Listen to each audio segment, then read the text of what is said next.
keterlibatan ABC dalam perampasan tanah rakyat. Karena itu, agar kita bisa berbagi juga dengan yang lainnya, satu hal yang ingin saya sampaikan juga bahwa PP ini Pak, Januari 2026 akan menihilkan hak rakyat, di mana bukti-bukti kepemilikan rakyat tanah adat yang selama ini sudah menjadi pegangan mereka seperti Giri, Kikitir, Kohir, dan seterusnya, itu tidak akan diakui. Nanti oligarki ini kalau mau merampas tanah lebih mudah, dia cukup main dengan BPN.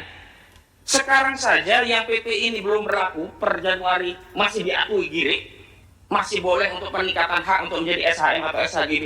Itu saja sudah banyak yang dirampas dengan modus menimpakan, di overlap. Produk BPN ini di overlap punya rakyat. BPN kemudian ngepro kepada oligarki. Makanya kemarin nggak benar itu Pak. Katanya sudah diberi sanksi tegas. Itu yang diberi sanksi tegas sudah pensiun. Salah satunya kepala BPN kabupaten itu. Dari mana orang pensiun diberi sanksi tegas dan diturunkan dari jabatannya? Jabatan apa? Kok kita semua sekarang dibodoh-bodohi begini Pak? Kita mau bernegara seperti apa kita ini?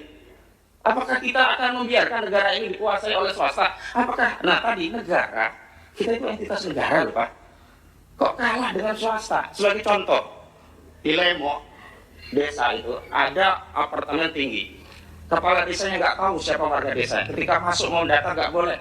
Jadi di PIK itu seperti ada entitas terpisah dari Negara Kesatuan Republik Indonesia. Maka mohon maaf, jangan tersinggung kalau saya berulang kali mengatakan jangan-jangan ada Negara Kesatuan Republik Aguan. Maksudnya itu. Sampai hari ini pun Kapolri coba nanti dipanggil. Kenapa sampai hari ini tidak ada satu patah kata pun dari Kapolri bicara tentang PIK 2? Apakah kemudian negara ini sudah segitunya gitu? Dan mohon maaf, ini yang saya ingin sampaikan.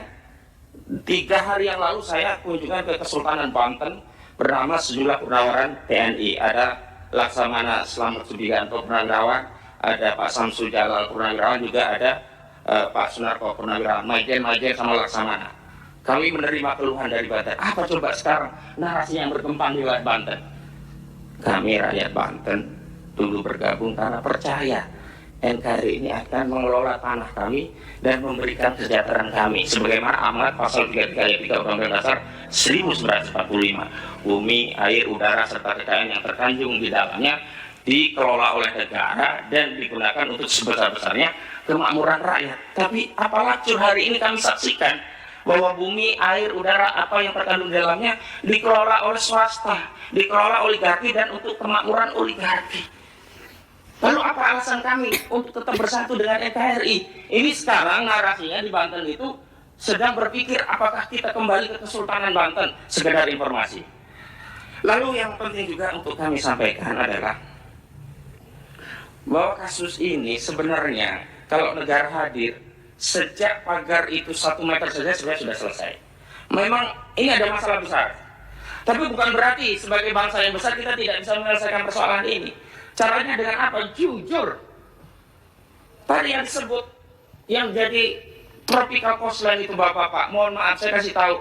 Ini tanah hak negara mau dirampok oleh Jokowi dikasih kepada Aguan.